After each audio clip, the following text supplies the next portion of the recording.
In March 2020, the sports world came to a halt along with the rest of the world. Restaurants, bars, venues, concerts, all that stuff came to a halt as the coronavirus hit in March of 2020. This led to a long quarantine that nobody expected, along with the quarantine that nobody anticipated, and we're still in the thick of. Michael Lohr of Forbes says sports have traditionally served as a global unifier.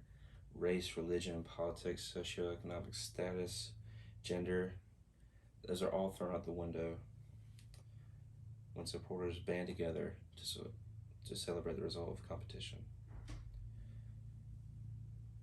Sports have always been dear to me as I've played all throughout my life for as long as I can remember, and I've seen a community come together, support a local team, and support them.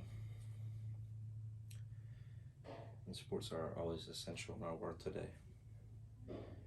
To preview what I'll be talking about today, I'm going to talk about the shutdown and about how it actually happened.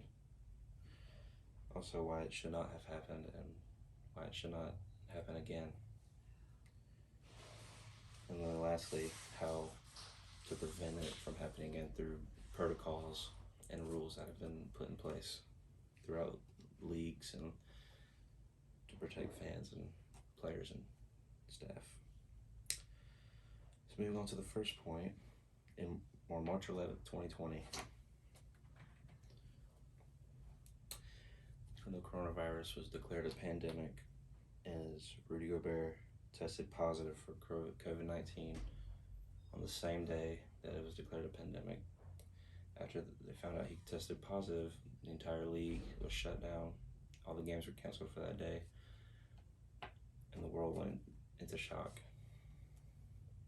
1 week prior to this shutdown, there were 100 cases in the United States and over 100,000 worldwide.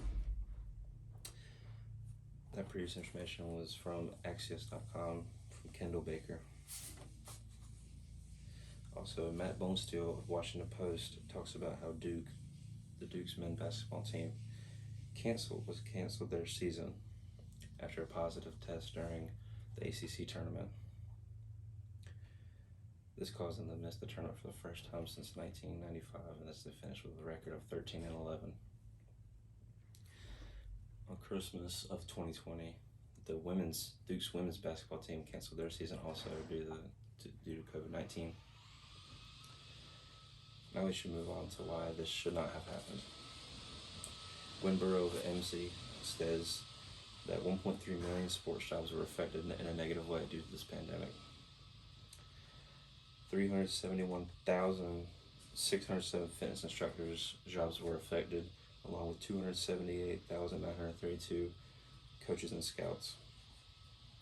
Some other jobs that were affected in a negative way were umpires, referees, and other sports officials, whether it be in the NBA, NFL, or even high school sports or Pee-wee.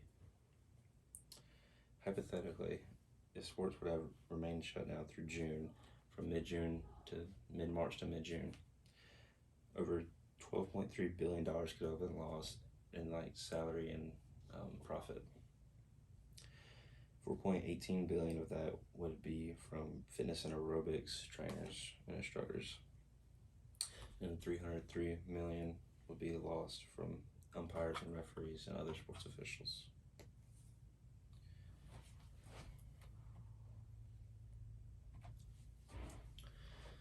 Now let's move on to the protocols that have been put into place in order to help prevent the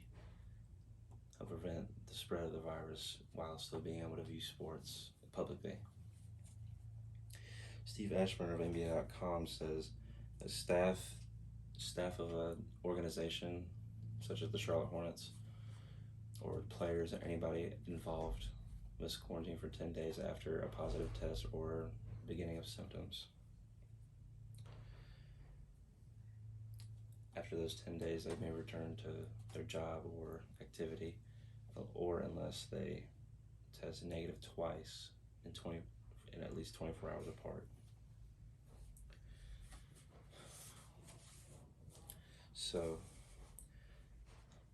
according to the Charlotte Hornets website, in order to prevent the spread of the virus, there have been cashless transactions implemented into the everyday visitation to the Spectrum Center.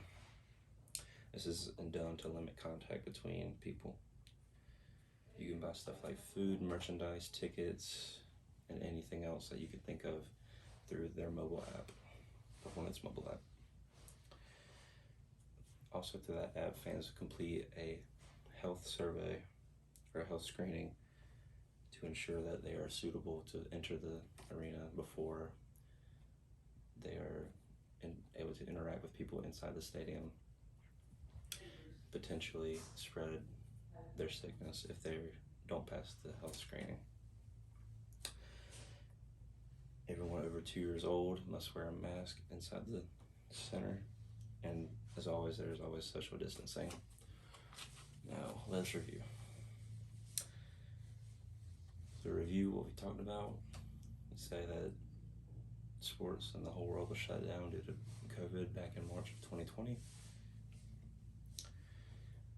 And then this should not have happened because of the way it affects people, their jobs, and also economically. And then lastly, we covered the protocols that were put in place and how they protect staff, team members, teammates, and fans also.